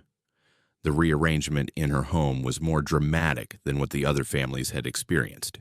Every photograph had been removed from its frame and replaced with blank paper. Wedding photos, family portraits, vacation snapshots, all of them gone. The frames left hanging with nothing but white sheets inside them. Helen had found the actual photographs in the basement darkroom, arranged in chronological order on his old developing tables, like someone had been reviewing their life together in sequence. She took me down to see the darkroom. It was untouched since his death. Equipment still in place, chemicals still on shelves, thousands of crime scene photographs filed in cabinets that lined the walls. I started going through them systematically, looking for whatever pattern might explain what was happening. The photographs documented decades of human tragedy, accidents, and violence and death captured in stark black and white. But as I examined them more carefully, I noticed something that shouldn't have been there. The shadows were wrong. In photograph after photograph, the shadows didn't match the lighting angles. Every image contained an extra shadow, human-shaped, that appeared in positions where nothing physical could have cast it.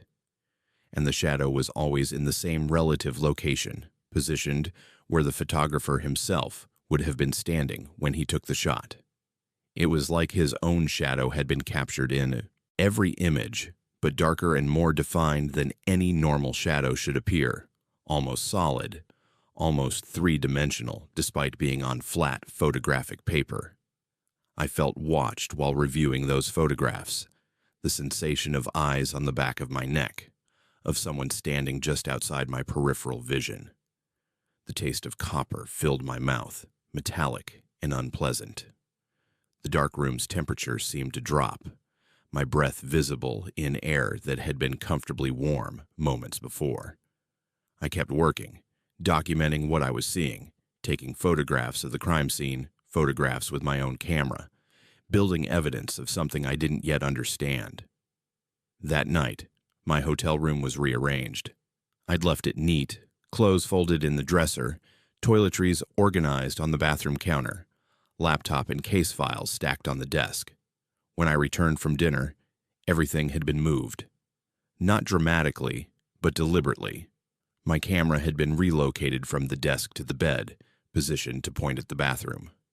My case files were arranged in chronological order by incident date, a sequence I hadn't used in my own organization system.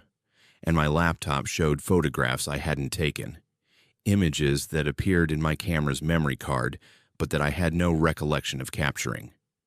The new photographs showed crime scenes, current ones from 2009, accident locations, suspicious death scenes, places that looked recent and real. But these weren't historical images from the dead photographer's files. They were contemporary, taken with my equipment, showing incidents I hadn't photographed because I hadn't been present when they occurred.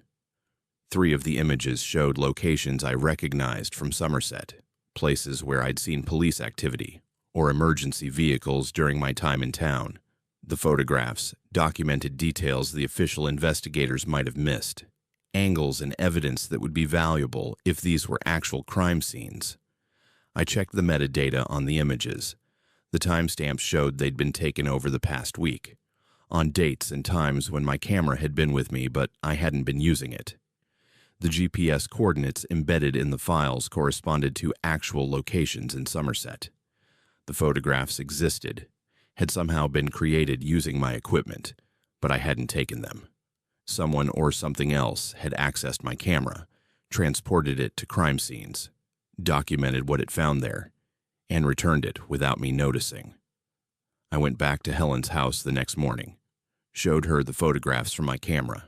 She looked at them carefully, her expression shifting from confusion to recognition to something like resignation. She said he'd mentioned this toward the end before his death, that the shadow had weight now, that it could move independently, that it wasn't just appearing in his photographs anymore, but was using the photographs to manifest physically. He'd been terrified, convinced that decades of documenting death had somehow created or attracted something that fed on tragedy, that learned from each crime scene, that eventually became substantial enough to exist beyond the images.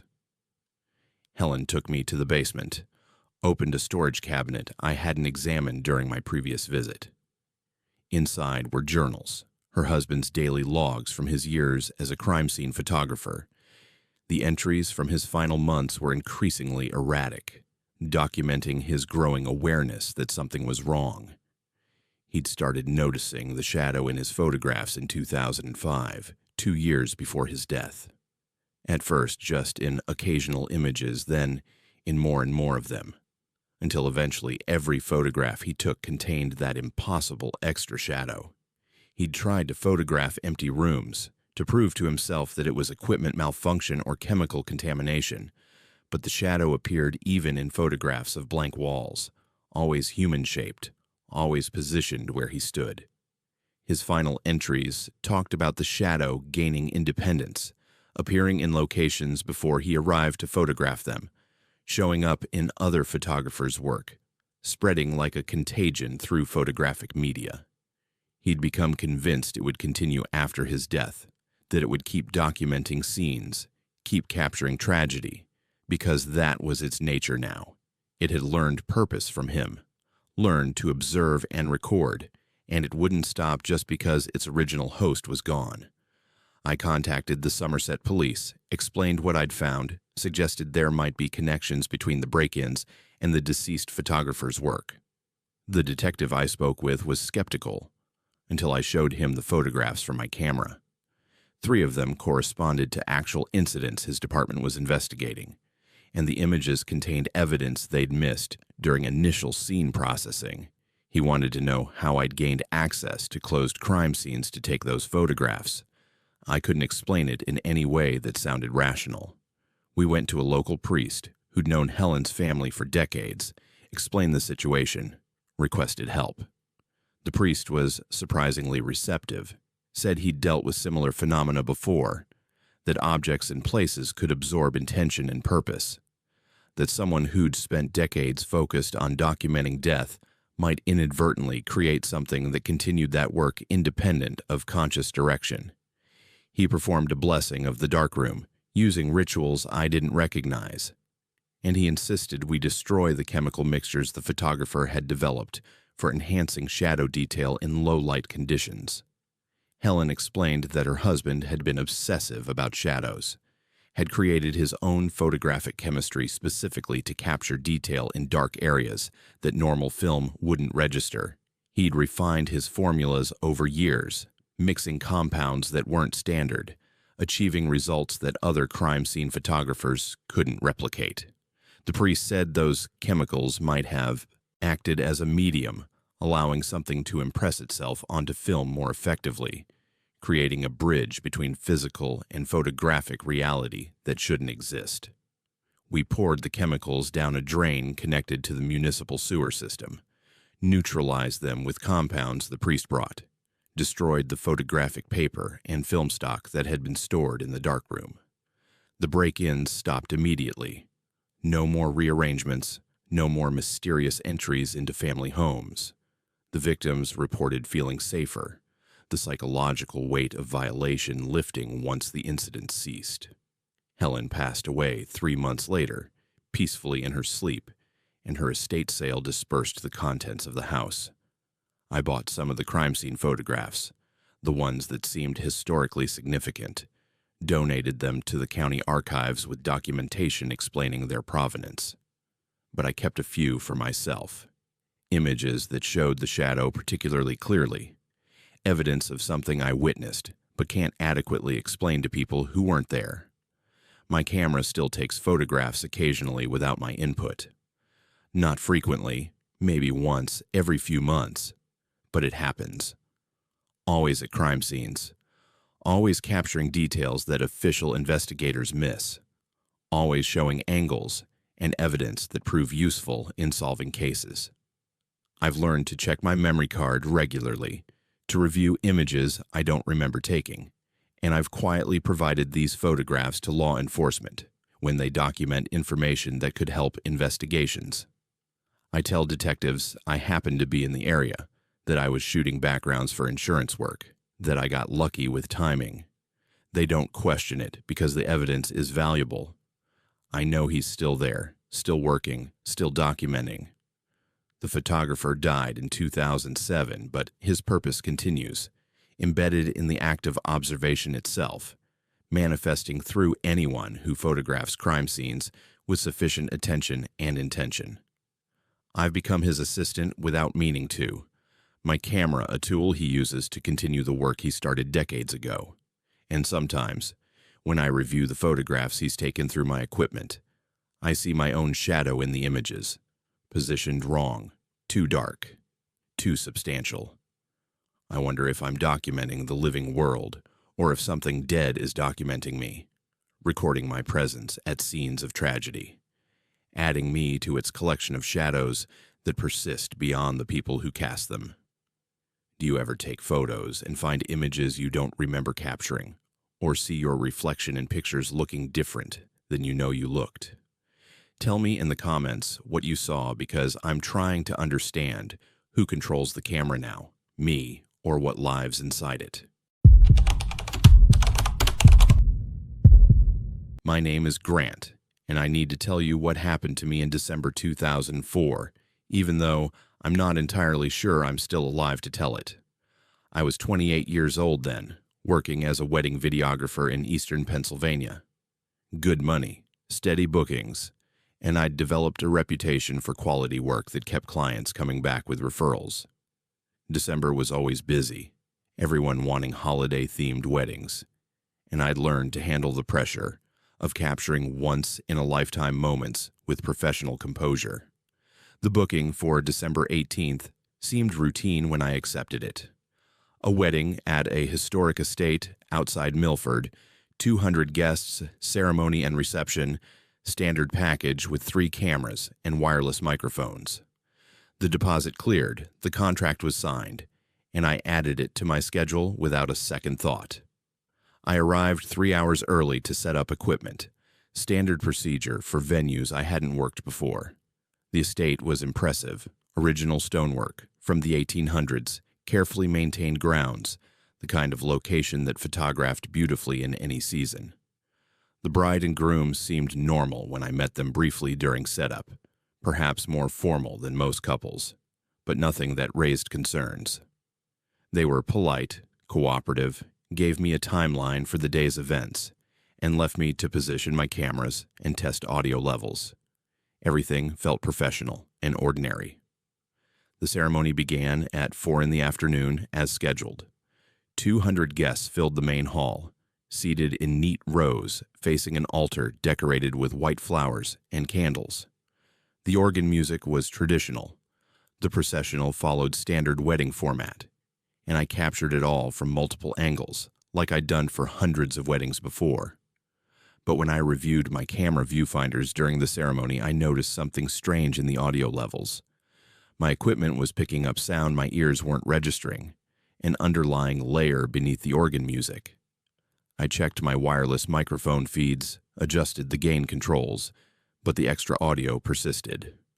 When I isolated it later during playback, I discovered it was a chant, specific cadence and rhythm, repeating exactly every 17 seconds. The wedding vows were unusual, not standard Christian or secular phrasing, but something about joining the eternal family and feeding the foundation. The guests responded in perfect unison, 200 voices speaking as one, which I'd seen in rehearsed weddings, but this felt different. The synchronization was too precise, too mechanical, like they were all operating from the same neural impulse rather than memorizing lines. I kept filming, professional instinct overriding my growing unease. Whatever was happening, I needed to document it properly. The reception started normally enough. Guests mingled, servers circulated with appetizers. The bride and groom made their entrance to applause. I was positioned near the head table, capturing their first dance, when everything changed. At exactly 7:47 in the evening, all 200 guests stopped mid-conversation. Just stopped, frozen in whatever position they'd been in, faces blank, eyes forward. Then simultaneously, every single person turned to face the head table. The silence was absolute, no rustling clothing, no breathing sounds, nothing but the faint hum of my equipment and the pounding of my own heartbeat in my ears. The bride and groom stood, their movements perfectly synchronized, and walked toward a door I hadn't noticed during my earlier setup. I'd scouted this venue twice, mapped out every angle and entrance, but this door simply hadn't been there before. The entire wedding party followed, moving in formation like a military drill, and then the guests began walking in the same direction. 200 people moving in perfect unison, no one speaking, no one breaking formation. I tasted ozone, sharp and electric, like the air before a lightning strike. My equipment was overheating despite the December cold seeping through the old stone walls. I should have left, should have packed my cameras and driven away and never looked back. But I kept filming, kept following, because that's what videographers do. We document. We capture what's happening even when what's happening makes no sense. The door led to basement stairs, stone steps descending into darkness that my camera lights barely penetrated. The entire wedding party, all 200 guests, filed down those stairs in silence, and I followed because I needed to know what I was documenting. The basement was massive, far larger than the footprint of the building above should have allowed. Dirt floor, stone walls, and lining those walls were VHS tapes. Hundreds of them, maybe thousands, each one labeled with dates. I saw labels from 1967, from 1973, from 1985, an archive spanning decades. In the center of the space was a circle drawn in white powder, intricate symbols at cardinal points, geometry that hurt to look at directly. The guests formed concentric rings around this circle, perfect spacing, and they began the chant my cameras had been detecting during the ceremony. The bride and groom entered the circle. I watched through my viewfinder, filming continuously, and I saw what my eyes couldn't process. They changed. Not physically. Their bodies remained the same, but something else occupied the space where they stood. My camera showed it clearly. Translucent forms with too many limbs, geometry that didn't follow three-dimensional rules, entities that existed in more dimensions than human perception could accommodate. They were feeding, drawing something from the bride and groom, consuming whatever made them individuals, and leaving behind empty vessels. I ran. Dropped my secondary cameras, kept only the main unit, sprinted up those basement stairs and through the estate and into the parking lot. My van was where I'd left it, keys in my pocket, engine starting on the first try. I drove, hands shaking so badly I could barely control the steering wheel, but I needed distance, and I needed to review the footage because I needed to know if what I'd seen was real. The tape showed everything, every impossible detail my conscious mind was trying to reject, played back in perfect clarity. 200 guests whose shadows moved independently from their bodies, shadows that reached and grasped and fed, while the bodies stood motionless. The entities in the circle consuming essence, or consciousness, or soul, whatever you want to call the thing that makes a person more than just animated meat. My camera had captured it all because analog video sees differently than human eyes, records, wavelengths, and phenomena that biological perception filters out. I drove straight to the Pennsylvania State Police Barracks in Milford, ran inside with my tape, demanded to speak with someone about what I'd witnessed. The officer at the desk looked up from his paperwork, smiled, and said thank you for documenting the ceremony. I recognized him immediately. He'd been at the wedding, third row on the bride's side, and his shadow behind the desk was moving wrong, independent from his body, reaching toward me with fingers that weren't fingers. I ran again. Made it back to my van, tried to start the engine, but my hands wouldn't work properly anymore. Every officer in the building had come outside, standing in formation around my vehicle, all smiling that same empty smile. I'm not sure what happened next. My memories fragment here, become discontinuous, like frames cut from film. I remember basement stairs. I remember the circle. I remember standing in the white powder while something fed. I remember my camera on my shoulder, viewfinder pressed to my eye, documenting everything with professional precision, even as I ceased to exist as anything more than recording equipment. The van was found 3 days later in the Pike County forest, empty. All equipment gone except one tape, the master recording, somehow mailed to my business partner Megan in Philadelphia. She called me first when the package arrived, but my phone went straight to voicemail. She waited 2 days before watching the tape, then immediately took it to police. They investigated the estate, found no basement, no evidence of a 200-person gathering, no wedding permit filed for that date. The couple on the tape, the bride and groom, whose ceremony I'd filmed, had died in 1982. Car accident on their wedding day near Milford, both killed instantly. The death certificates were public record. Megan still has the tape. She's watched it dozens of times, studied every frame, and she's shown me what she found. The final frames of the recording show the basement, the circle, the wedding party arranged in their concentric rings. And standing in the center, camera on shoulder, filming everything with professional detachment, is me, Grant. 28 years old, wearing the same clothes I'd worn that day, capturing footage with equipment that shouldn't work after I stopped operating it. But here's what makes her lose sleep. She requested historical records from the estate. obtained documentation about every wedding ceremony held there. The first one was in 1967, December 18th, the same date as the wedding I filmed. She found VHS tapes in an archive, recordings of that ceremony, and every ceremony held on December 18th in subsequent years. 37 weddings spanning 37 years. And I'm in every single recording, standing in the same position, wearing the same clothes, filming with the same camera. 37 weddings between 1967 and 2004, and I appear in all of them, decades before I was born. She froze specific frames, enhanced the images, showed me details I don't want to see but can't deny. My face in the background of a 1967 ceremony, professional and focused. My shadow moving independently in a 1973 wedding. My camera capturing angles that shouldn't exist in a 1985 celebration. I've been there for every ceremony since the first one, documenting, recording, adding to the collection of tapes that line those basement walls. 237 tapes now, Megan counted them in the archived footage, and I'm visible in every one. I don't know where I am. I don't know if I exist anymore, in any meaningful sense. Megan says she's still trying to find me, still following leads, still hoping I'll surface somewhere. But I think I know the truth. I'm in that basement, have been since 1967, or since 2004, depending on how you measure time in places where time doesn't flow linearly.